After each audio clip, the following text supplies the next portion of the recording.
My daughter is missing. Together with my husband, I came to the 1-month checkup for our baby. However, the nurse took our daughter away and hasn't returned. Frantically searching the hospital, a person stood before me.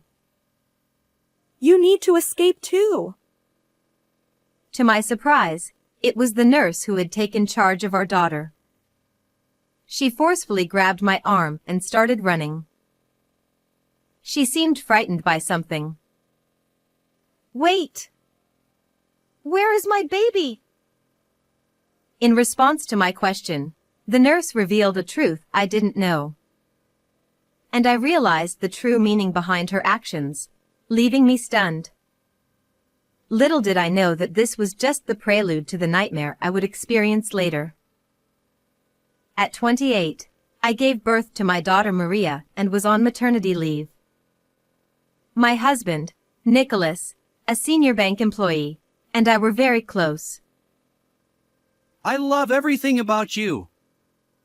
Your full name sounds amazing, so let's keep it as is. Even after marriage, I kept my maiden name to avoid the hassle. We were blissfully happy, but I couldn't help but be curious about Nicholas's secretive side. I can't share much about my job. There are confidentiality obligations. He always evaded questions about where he worked and what he did. Given the strict privacy rules, I didn't press further. We both had enough to live comfortably, and I planned to return to work, so I didn't dig deeper. Little did I know that this was a grave mistake, one I'd regret deeply. At that moment, I had no idea the cruel events that lay ahead. One morning, I had just sent Nicholas off to work, and our 1-month-old daughter Maria was sleeping peacefully in her crib. Bang, bang, bang. The sound of someone pounding on our apartment door echoed through the room. Maria might wake up. I hurriedly opened the front door, only to find a thin, unfamiliar woman standing there. Her hair was bright blonde, but the roots were reddish, and the dry ends seemed to reflect her lack of composure. As soon as our eyes met, she began to panic. I can't work anymore. Please forgive me. What's going on? Who are you? Despite my questions, she continued to cry and scream, making it nearly impossible to understand her. I don't know you. I think you've got the wrong person. Terrified by her intensity, I forcefully closed the door. Still, she remained outside, sobbing and repeating apologies. Should I call the police? Just as I reached for my phone, I heard a thud from the mailbox. The woman blurted out, I can't take it anymore. Tell him to contact me. And then disappeared. Tentatively, I checked the mailbox and found a business card inside.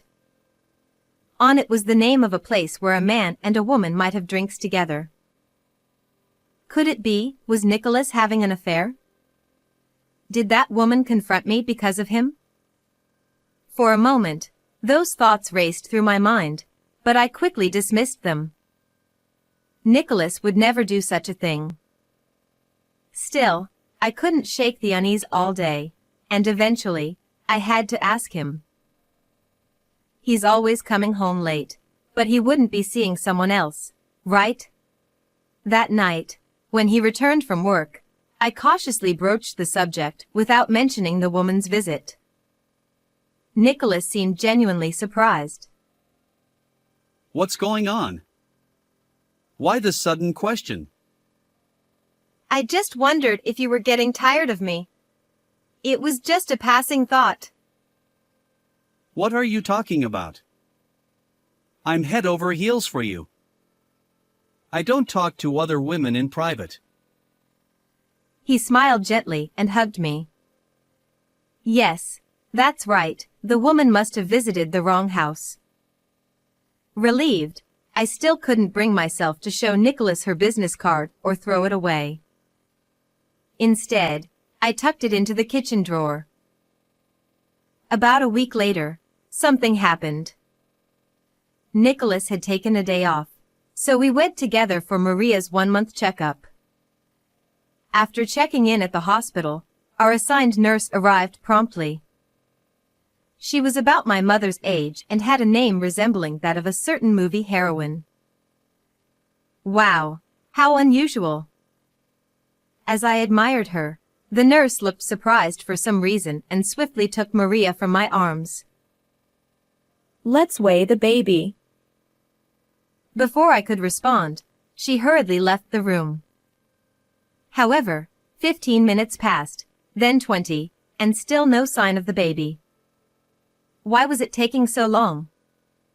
Worried, I peeked into the examination room, but Maria wasn't there. I think my child came to be weighed? I asked another nurse nearby, and to my surprise, she tilted her head and said, No baby came for weighing at that time. Shocked, I explained the situation at the reception desk with Nicholas. Thanks to the memorable name, they quickly investigated. Turns out, not only did they not know where the child was, but they also couldn't find the nurse. This is unbelievable. Let's split up and search. Panicked, Nicholas and I decided to comb through the large hospital. As I hurried down a corridor leading to the back exit, the nurse suddenly appeared before me. You! Where's my baby? Before I could raise my voice, she urgently signaled for silence. Don't worry. I'll guide you to your baby. And you need to escape too. She grabbed my bewildered arm and led me toward the back exit. She seemed frightened, running away from something. Finally reaching the hospital's rear exit, we found Maria's stroller tucked behind an inconspicuous pillar. There, Maria slept soundly. Oh, thank goodness. Relieved, I reached for my baby, but the nurse swiftly scooped her up. Hey! What are you doing? Ignoring my raised voice, she urged, Quickly! And continued running. Then, as she settled Maria into the child seat of a parked car outside, she instructed me to get in too. What on earth was happening? I couldn't fully comprehend, but determined to reclaim my child, I hesitantly got into the car. The nurse took the driver's seat, and we sped away. Finally, seeming a bit calmer, she cleared her throat and glanced at me. I apologize for startling you. But I couldn't speak there. We're short on time, so I'll explain briefly. As she drove, she began revealing shocking truths, showing me photographic evidence that left my heart pounding. This couldn't be. I wouldn't forgive this. And with each revelation, my anger intensified. After finishing our conversation, we retraced our steps. Although there was a minor commotion at the hospital, we had coordinated our story, so there were no issues. The nurse who had taken care of Maria explained that our daughter suddenly started fussing, and she searched for me before the weight measurement. However, at that exact moment, I had gone to a new restroom in a different building. Unaware of this mix-up, I returned to the original spot and claimed that our daughter hadn't returned, causing a commotion. I apologize for causing inconvenience due to my hasty assumptions. As I apologized deeply while holding our daughter, the hospital staff and Nicholas showed relieved expressions, knowing the baby was safe. After firmly shaking hands with the nurse and bidding farewell at the hospital, I began preparing for revenge. From the next day onward, I met with lawyers, conducted investigations, and gathered evidence. With help from my family, I managed childcare. Then, 6 days after Maria's 1-month checkup. All right, let's go to the movies and have a dinner date. Excitedly, Nicholas stood in the living room, putting on his jacket. We had arranged for childcare with my parents during the day, planning a rare date night. However, as we headed toward the front door as a couple, we heard a loud pounding. Let me in! Listen to me! The voice belonged to the same woman who had visited us before. Without hesitation, I opened the door. There stood the woman. Trembling, Nicholas ignored her, but I took her hand and invited her inside. Nicholas protested. Hey! Don't bother with this mysterious woman. I can't just ignore her. She must have something important to say, right? I led her into the house, and Nicholas reluctantly followed. Seated on the living room sofa as I suggested, the woman began to speak. Introducing herself as Isla, she explained that she was a single mother struggling financially. She had visited a small financial company seeking a loan and encountered Nicholas. According to her, Nicholas was the owner of a lending business located in a mixed-use building. What? Weren't you a high-ranking bank employee? I exclaimed, shocked. Nicholas waved his hand in front of his face, denying it. What are you talking about? I'm certainly not some petty moneylender. But Isla stared coldly at him and continued. She felt favorably toward Nicholas, who kindly listened to her debt concerns. He advised her to borrow a large sum up front to reduce repayment amounts. It's a great deal. However, in reality, she was coerced into paying exorbitant interest, making repayment impossible. This is outrageous! Nicholas insisted. It's not me. You've got the wrong person. As I narrowed my eyes suspiciously, Nicholas repeated desperately. It wasn't me. Isla, undeterred, pulled out documents from her bag, loan agreements and transfer records, showing Nicholas's name and the company's name. She tearfully explained that she had already paid off the $20,000 loan but was now being forced to pay an additional $10,000 in interest. When she couldn't comply, she was coerced into working at a nightclub from evening until dawn, as evidenced by her diary entries. The truth revealed by Isla left me trembling with anger. Using debt as an excuse to force such unreasonable labor. Try putting yourself in their shoes. I trembled with anger at the appalling story. Perhaps feeling cornered, Nicholas raised his voice even louder than mine. I'm a top-notch banker. She's lying. Loan agreement? She even went to the trouble of creating such elaborate fake documents. According to Nicholas, he met Isla at a nightclub during a business engagement. Since then, she had been stalking him. Isla spread rumors that he was wealthy and worked for a major bank, saying, "He'll definitely make something of me." I kept quiet to spare you worry. After all, our child is still young. Regret washed over me as I looked at his apologetic expression. This is the perfect opportunity. Don't ever appear before me again. I want no further involvement. He glared at Isla, shouting. To think all this happened. Can I trust you? I asked Nicholas, and he nodded confidently, embracing me. Isla stared at us with a piercing gaze. Ignoring her, I discreetly retrieved a piece of paper from the living room shelf. Could you write this just in case your claims turn out to be nonsense? I playfully handed Nicholas a divorce consent form. Suddenly, Nicholas froze, as if confronted with a terrifying document. You won't even sign a consent form? You lack the courage? I showed my disappointment, and he snatched the paper, flustered. No way. Trust me. Writing a consent form is a piece of cake.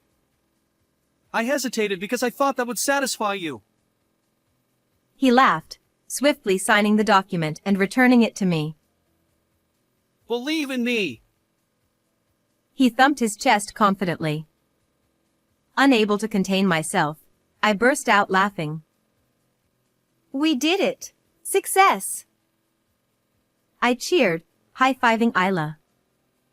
Nicholas stared at our sudden excitement, eyes wide. You fell for it completely. We've exposed everything. I spread a pile of photos from a bag on the table. The photos depicted Nicholas frequenting a dubious financial company within a mixed-use building. They showed him taking multiple women to nightclubs, making them work, and withholding their wages after their shifts. Capturing the desperate pleas of these women and his heartless actions made me feel nauseous. Truth be told, I had secretly planted a GPS tracker in Nicholas's belongings and had been tailing him since the day of Maria's 1-month checkup. While Maria stayed with my parents, I gathered evidence, discovering that Nicholas ran a ruthless loan shark business. You're no bank employee. I knew it 5 days ago when Isla told me. What? I confronted him with a furious expression. In fact, when Isla first barged into our home, I had used her business card to find her and hear her side of the story. Armed with the facts she provided, we staged this performance together to seek revenge. Fabricating lies and even calling Isla a stalker. Unbelievable. I said, and Isla nodded in agreement. And 6 months ago, you were already using aggressive collection tactics at the hospital. I recalled the story the nurse I met during Maria's 1-month checkup shared with me in the car. Surprisingly, she was an eyewitness to Nicholas's aggressive debt collection tactics. About 6 months ago, a woman covered in bruises was urgently brought in for treatment due to overwork caused by being forced to work relentlessly. While doctors and other staff tried to intervene, Nicholas and 2 other men burst into the room, shouting at the woman, Pay your debt. Running won't help. I'll chase you to hell. They even threatened her, saying, If you can't work to repay the debt, we'll use your life insurance. Eventually, before the police were called, Nicholas and his companions left the scene. However, the nurse remembered his face vividly. When she saw Nicholas during Maria's checkup, she immediately recognized him as that man from back then and tried to help me, thinking I was unaware of the situation. To convey the truth, she separated Maria and me from Nicholas and shared everything with me. So, am I about to be silenced and turned into money? I retrieved a life insurance contract from under the pile of photos. Somehow, it had been taken out in my name without my knowledge. No, that was just in case something happened to leave our child behind. Nicholas's continued evasiveness pushed me over the edge. Marrying into the family just to change your name and extort money from me. How despicable. I played the recorded audio from the bug I had planted along with the GPS. It captured Nicholas talking on the phone, saying things like, I married into the family to change my name. and, If I erase my wife and child, I'll get a substantial sum. confronted with irrefutable evidence, Nicholas clenched his teeth and looked down. I'll report your illegal financial dealings with these women to the police. And of course, I'll provide them with this evidence. That's ridiculous. Involving the police is excessive. What are you saying after all you've done? Emotional distress compensation of $10,000, child support of $150,000, totaling $160,000. Plus compensation for the victims. And let the police handle the rest. I glared at him with contempt, and Nicholas, teary-eyed, bit his lip. But, I won't agree to a divorce. I'll haunt you forever.